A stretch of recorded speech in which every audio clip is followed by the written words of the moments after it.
Friends, welcome to Aptitude Skills. As I am Assam Police Sub Inspector Recruitment. Date of exam কোনটো আছিল 29/2020 expected questions আছে part 6 মই ইয়াৰ আগত part 5 টা কৰাই দিছো আপোনালোকে সেই part গুটেখিনি চাই লব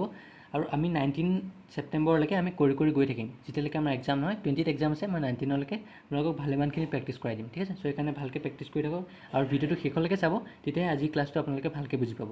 তো স্টাৰ্ট কৰো আক ভিডিওটো সো ফাৰ্স্ট কোৱেশ্চনটোত কি দিয়া আছে certain amount is distributed among A B and C ঠিক আছে A B C এটা certain amount distribute কৰিছে A gets 3/16 B gets 1/4 of the whole amount if C gets ₹81 then B gets মানে এটা certain amount A B C divide কৰি দিছে A কিমান পাইছে 3/16 and B A 1/4 of the whole amount পাইছে আৰু C এ 21 টকা পাইছে মানে 81 rupees পাইছে ঠিক আছে সৰি then B gets so B এ কিমান পালে আমাক খুদিছে so আমি total amount টো লৈ লওঁ total amount মই x লৈ লওঁ so A কিমান পালে A কিমান পাইছে 3/16 of x মানে 3/16 of the whole amount কি আছিল x তেনেকে B এ কিমান পালে 1/4 of the whole amount মানে 1/4x পালে আৰু C এ পাইছে এটো 81 rupees দিয়া আছে ঠিক আছে সো তিনটা যদি মই প্লাস কৰো তিনটা যদি যিমান শেয়াৰ কেটা মই প্লাস কৰো মই লাষ্টত কি পাম টোটাল এমাউন্টটো পাম বুজিছে না তিনটা যদি যিমান পাইছে তিনটা যদি মই প্লাস কৰো লাষ্টত কি পাম মই টোটাল এমাউন্টটো পাম মানে মই ধৰি লওক 50 টকাটা আছে মোৰ লগত মই তিনটা মানুহক শেয়াৰ কৰি দিছো প্ৰথমটোৱে পালে ধৰি লওক 10 টকা নেক্সটটোৱে পালে ধৰি লওক 30 টকা আৰু লাষ্টটোৱে পালে ধৰি লওক 10 টকা সো ইতিয়া যদি মই এই গুটিটা প্লাস কৰো 10 + 10 + 30 মই 50 পাম নাই এই তেনেকৈ মই A পালে ইমান B পালে ইমান C পালে ইমান টোটাল যদি মই প্লাস কৰো টোটাল এমাউন্টটো পাম মই ঠিক আছে তো ইতিয়া যদি মই সলভ কৰো 3/16 of x no 1 to B এ কিমান পালে 1/4 of x ঠিক আছে 1/4 of x C এ পালে 81 মানে এটো A plus B plus C ধৰিছো মই equal to x hall A মান পালে B মান পালে C মান পালে সো ইয়াৰ পৰা মই এলচিএম লৈ লওঁ 16 কিমান হল 3x plus 4 4 * 16 4 * 1 4x plus 81 equal to x পালো হল এটো কিমান হল 7x/16 plus 81 equal to x হল এটা আমি এটো ফালে লৈ যাওঁ 81 ইকুৱেল টু x - 7x/16 কাৰণ প্লাস 7x আছে ফালে গলে -7x হ'ব তো এটো কিমান হল 81 ইকুৱেল টু 16 মই যে এলচিএম ল মানে 116 * 16 16 * x 16x - 7x / 18 সো এটো পা মাইনাস কৰিলে কিমান পাম আমি 9x হয়নে 9x/16 = 81 পালো আমি এটা x = কিমান হ'ব 9x = 81 * 16 মানে মাল্টিপ্লাই কৰি দিব আগতে কাৰণ এটো ক্যান্সেল যাব চান্স আছে সো x = কিমান হল 81 * 16 / 9 হল সো 9 9 * 81 হল সো আমি কিমান পাম 9 6 * 54 4 5 কেৰি 9 * 9 15 14 সো x পালো আমি টোটাল এমাউন্ট আমি কিমান পালো 144 তে 144 যদি আমি পালো এতিয়া আমাক কি লাগে b এ কিমান পালে হয়নে b এ কিমান পাই আছিল 1/4 of x পাই আছিল সো 1/4 * 144 কিমান পাব 144/4 কৰি দিও কিমান পাম 4 3 * 12 24 4 6 * 24 36 rupees পালে তেনেকৈ যদি আমাক a খুদে a আমি কিমান পাই আছে 3/16 of x পাই আছে হয়নে এটো 3/16 of x 3/16 of x so কিমান পাম 3/16 into x কিমান আছিল 144 4 4 * 16 4 3 * 12 4 6 * 24 4 9 * 36 মানে b a পালে 9 * 3 27 সো 27 plus 36 plus 81 plus কৰিলে আমি কিমান পাব 144 পাব টোটালটো বুজি পালে ঠিক আছে সো নেক্সট কোৱেশ্চন লৈ আগবাঢ়ো কি দিয়া আছে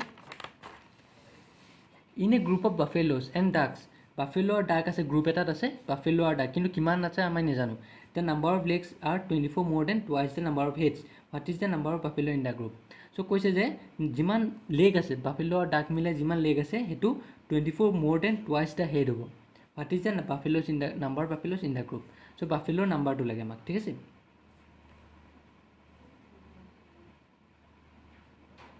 বাফেলো নাম্বাৰ আমি কেনেকৈ লিখিম এতিয়া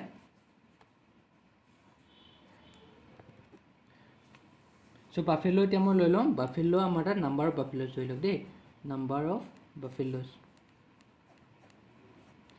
বাফেলোস আছিল x আৰু নাম্বাৰ অফ আছিল আপোনাৰ ডাকস কিমান ধৰি লম y ধৰি লওক কাৰণ আমি নাজানো কিমানটা আছে নাম্বাৰ অফ ডাকস y ধৰি লওক ঠিক আছে নাম্বাৰ অফ বাফেলোস মই x ধৰিলো আৰু নাম্বাৰ অফ ডাকস y ধৰিলো এতিয়া নাম্বাৰ অফ লেগস কিমান আছিল চাও কি কৈছে group of buffalo and ducks the number of legs কি হ'ব এতিয়া বাফেলোৰ নাম্বাৰ অফ x আছিল প্ৰত্যেকটো বাফেলোৰ লেগ কিমান আছে 4টা তো 4x আহিব মানে আৰু ডাকসৰ লেগ কিমান আছিল ডাকসৰ লেগ আছিল দুটা প্ৰত্যেকটো কেইটা আছে y সো কিমান আহিব +2y হয়নে চাও নাম্বাৰ অফ বাফেলোছ আছিলে ধৰি লওক মোৰ তাত দুটা বাফেলো আছে চ' নাম্বাৰ অফ লেগছ কিমানটা হ'ব আনটা হ'ব কেনেকৈ হ'ব চাৰিটা প্ৰত্যেকটোৰে চাৰিটা আছে দুটাৰ 4 × 8 তেনেকৈ মোৰ তাত ধৰি লওক এক্সটা আছে তো নাম্বাৰ অফ লেগছ কিমান হ'ব 4 × x তেনেকৈ নাম্বাৰ অফ ডাক্স কিমান আছিলে y আছিলে এটা ডাকৰ লেগ কিমান আছিলে দুটা চ' 2y আহিলে হ'ল আৰু 24 more than হ'লে প্লাছ হয় twice the number of heads twice 2 × number of heads এতিয়া নাম্বাৰ অফ হেডছ কি আছিলে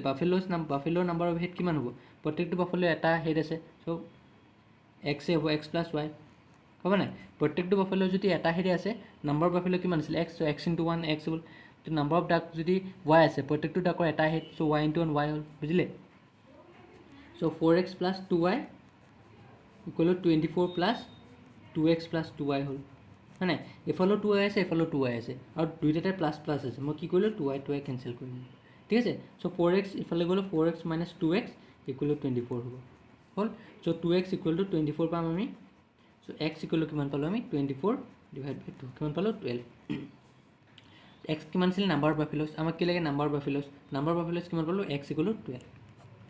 বুজি পালে সেইটোৱে প্ৰত্যেকটো বাফেলোৰ যদি এক্সটা আছে প্ৰত্যেকটো বাফেলোৰ ভৰি চাৰিটা আছিলে চ' আমাৰ নাম্বাৰ অফ বাফেলো কিমান আছিলে x চ' 4x হ'ল প্ৰত্যেকটো ডাকৰ ভৰি আছিল দুটা নাম্বাৰ অফ ডাক কিমান আছিলে y 2y হ'ল চাই লওঁ কুৱেশ্যন নম্বৰ 3 কাৰণে স্পেচ নাই মই পাছফালে কৰাই দিম আপোনালোকক ঠিক আছে so' if 75% of a number is added to 75 then the result is the number itself the number is so' আমাক কৈছে যে 75% অফ এ নাম্বাৰ এটা আৰু ইজ এডেড টু 75 তেতিয়া আমি ৰিজাল্টটো কি পাম সেই নাম্বাৰটো ইটছেল্ফ দ্য নাম্বাৰ ইজ চ' আমি নাম্বাৰটো লৈ লওঁ x নাম্বাৰ লৈ লওঁ x এতিয়া আমাক কৈছে 75% of a number 75% of a নাম্বাৰটো কি আছিলে x is added to 75 add কৰিছোঁ কাৰ লগত 75ৰ লগত আৰু আমি ৰিজাল্টটো কি পাইছোঁ দ্য নাম্বাৰ ইটছেল্ফ নাম্বাৰটো কি আছিলে x বুজি পালে সেইটোৱে তো 75/100x লিখিব পাৰোঁ এইটো প্লাছ 75 = x হ'ল এতিয়া আমি এইটো ইফালে লৈ গ'লোঁ 75টো ইয়াতে থওঁ খালি এই প্লাছ আছে এইটো ইফালে লৈ গ'লোঁ x - 75/100 x হ'ল চ' এইটো যদি মই 100টো এলচিএম লওঁ কিমান পাম ইয়াৰ তলত 1 আছিলে 100 × 100 100 × x 100x - 75x হ'ল তো 75 = কিমান পাম আমি 25x / 100 হ'ল চ' 25 কিমান যাব 25 4 যাব চ' কিমান পালোঁ তো x/4 চ' x = কিমান পালোঁ 75 × 4 = x পালোঁ আমি x = কিমান পালোঁ 4 × 5 20 0 2 carry 300 চ' নাম্বাৰটো কি হ'ব 300 বুজি পালে ভালকৈ ষ্টেটমেণ্টটো ভালকৈ পঢ়িব কুৱেশ্যনটো তাৰপিছত আপুনি নিউমেৰিকেলৰ কনভাৰ্ট কৰিব চেষ্টা কৰিব চ' নেক্সট কুৱেশ্যনটো চাওঁ কি দিয়া আছে in a school 10% of the boys are same is in number as 1/4 of the girls what is the ratio' of the boys to girl in that school so' আমাৰ বয়জ লৈ লওক নাম্বাৰ অফ বয়জ লৈ লওক x আৰু number of girls লৈ লওক y চ' আমাক লাগে কি ratio' of the boys to girls মানে x/y লাগে হ'ল x/y আমাক ওলাব লাগে চ' আমাক কুৱেশ্যনটো কি কোৱা হৈছে 10% অফ দ্য বয়জ মানে 10% অফ বয়জ কি আছিলে x আৰু ছেম হ'ব ইন নাম্বাৰ ছেম হ'ব কাৰ লগত ছেম হ'ব ইকুৱেল হ'ব ছেম মানে ইকুৱেল চ' ইকুৱেল হ'ব কাৰ লগত ইকুৱেল হ'ব 1/4 of the girls 1/4 of the girls কিমান আছিলে অফ y 10% অফ x মানে কি হ'ব 10/100 × x অফ মানে ইনটু x আৰু 1/4 অফ y মানে 1/4 × y হ'ল এতিয়া এইটো কিমান হ'ল x/10 = y/4 এইটো ক'লোঁ আমি চ' এই ৱাইটো আমি তলে লৈ গ'লোঁ 10টো ইফালে লৈ গ'লোঁ জাষ্ট ক্ৰছ কৰি ল'লোঁ ৱাইটো তলে গুচি গ'ল 10টো y ঠাইত গুচি গ'ল 10/4 হ'ল কিমান পালোঁ 2 5 × 10 2 2 × 4 মানে 5/2 চ' আমাৰ x = y বয় = গাৰ্ল কিমান হ'ব 5:2 বুজি পালে চিম্পল আছিলে বেছি নহয় খালি আপুনি কুৱেশ্যনটো ভালকৈ পঢ়িব আৰু এই কুৱেশ্যনটো ষ্টেটমেণ্টলৈ আনিব চেষ্টা কৰিব ঠিক আছে এনেকুৱা কুৱেশ্যন মষ্ট ইম্পৰ্টেণ্ট আহিব কুৱেশ্যন চ' আজি লাষ্ট কুৱেশ্যনটোলৈ আহোঁ কি দিয়া আছে আপোনাৰ লাষ্ট কুৱেশ্যনটো কি দিয়া আছিলে 3√2 / √6 - √3 4√3 / √6 - √2 -6/√8 - √12 চ' এইটো আমি ফাৰ্ষ্ট কি কৰিম আমি এটা তলৰ পাৰ্টটো আমি ছল্ভ কৰি ল'ম তলৰ পাৰ্টটো আমি এটা ধুনীয়া হেৰিলে ছল্ভ কৰি যাম কেনেকৈ ছল্ভ কৰিম 3√2 / √6 - √3 হ'ল √6 - √3 ঠিক আছে এইটো আমি ইনটু মই কেনেকৈ ছল্ভ কৰিছোঁ চাই যাব মন দি পেলাই মই √6 + √3 এটা ইনটু কৰি দিছোঁ তেতিয়া হ'ল a - b কাৰণ √2 উঠাবলৈ আমি স্কুৱেৰ কৰিব লাগিব আৰু স্কুৱেৰ কেতিয়া হ'ব a² - b² ৰুট হ'ব a - b a + b হ'ল √6 + √3 হ'ল মাইনাছ এইটো এটা পাৰ্ট হ'ল নেক্সট 4√3টো আহিলে 4√3 ডিভাইড বাই 6√6 মাইনাছ √2 এইটো আমি তেনেকৈ কৰিলোঁ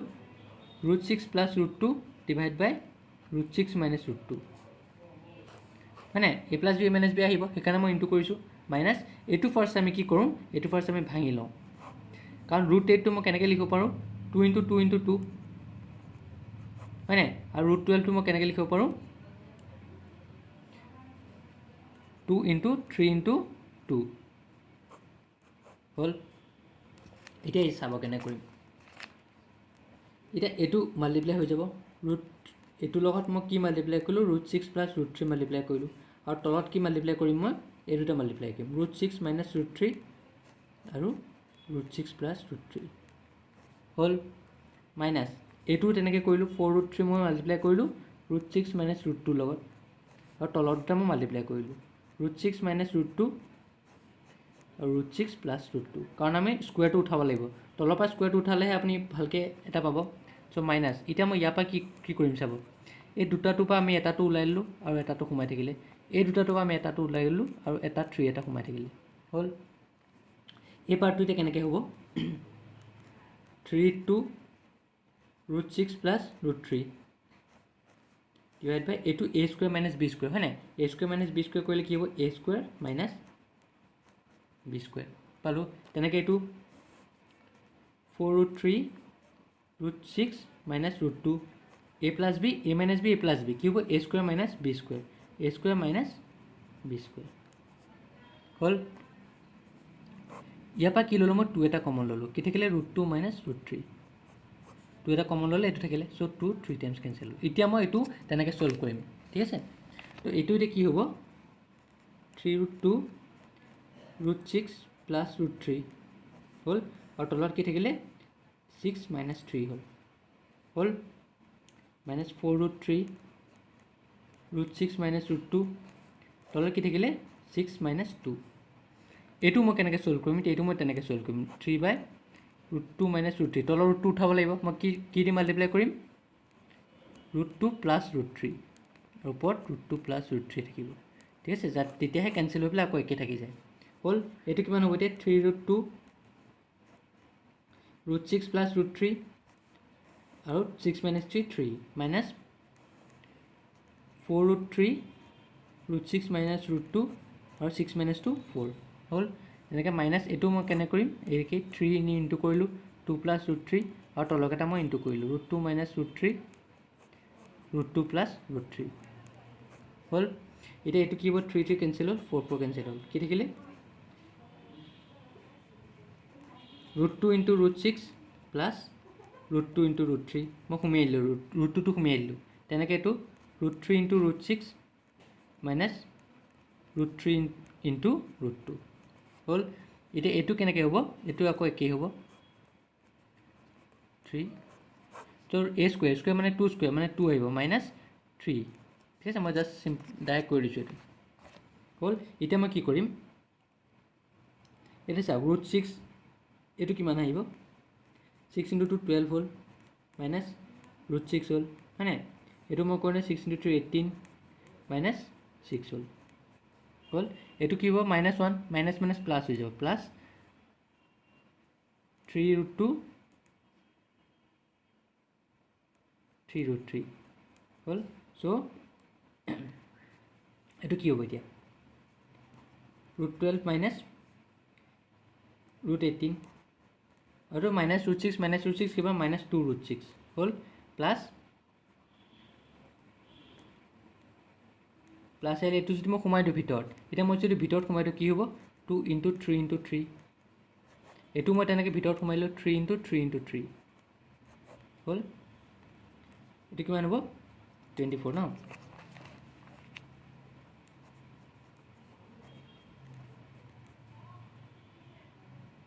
2√6 থৈ দিওঁ মই এইটো প্লাছ 18 হ'ল √18 প্লাছ 27 থৈ দিওঁ এইটো কেঞ্চেল হ'ল এতিয়া আমি এতিয়া ছল্ভ কৰিম কেনেকৈ ছল্ভ কৰিম ফাৰ্ষ্ট আমি এইটো যদি আমি উলিয়াই দিওঁ কি হ'ব 2 × 6 আহিলে 2 × 2 × 2√3 লিখিলোঁ পাৰোঁ এইটো হয়নে 2√3 মাইনাছ 2√6 প্লাছ 3√3 হ'ল।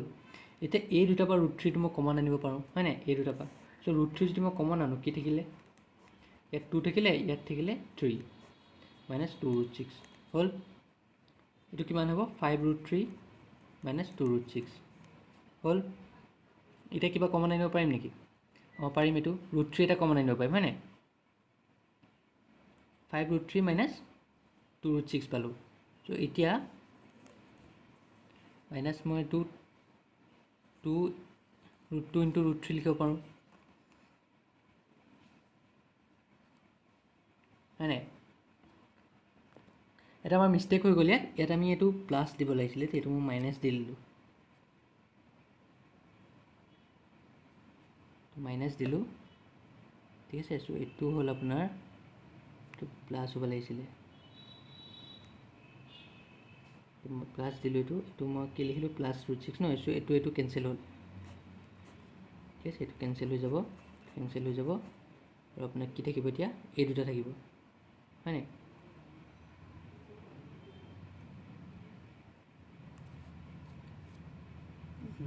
আপোনাৰ এটা ভুল হৈ আছে আমাৰ ইয়াত দেই, এইটো ভুল হৈ আছে চাব। মই এতিয়া √6 প্লাছ √2 আছিলে, √6 প্লাছ √2 দিব লাগিছিলে, এইটো প্লাছ দিব লাগিছিলে ঠিক আছে। প্লাছ দিলোঁ, ত' এইটো মাইনাছ হ'ব, মাইনাছ প্লাছ মাইনাছ হ'ল ঠিক আছে। চ' এইটো কেঞ্চেল হ'ল আমাৰ। এইটো কেঞ্চেল হোৱাৰ লগে লগে কি থাকিলে আমাৰ এই চাইডে থাকিলে ন, এইটো থাকিলে, এই দুটা থাকিলে। চ' এইটো কেঞ্চেল হৈ গ'ল। তাৰপিছত আমাৰ √12 এইটোতো নহ'বই থাকিলে। চ' এইটো নাথাকে, চ' আমাৰ এনচাৰটো কি পালোঁ আমি 5√3 বুজি পালে। এনেকুৱা ইমান ডাঙৰ অংক নাহে দেই, মই আপোনালোকক জাষ্ট এইটো বুজাবলৈ কৈছোঁ। ইয়াতকৈ সৰু অংক আহি যায়, কিন্তু আহিব পাৰে ঠিক নাই, আপোনাৰ ক'ব নোৱাৰে। আছাম ষ্টেটত ক'ব নোৱাৰে, কাৰণ ইয়াৰ একো শ্বৰ্টকাট মেথড নাই। শ্বৰ্টকাট মেথড এনেকৈ যদি আপুনি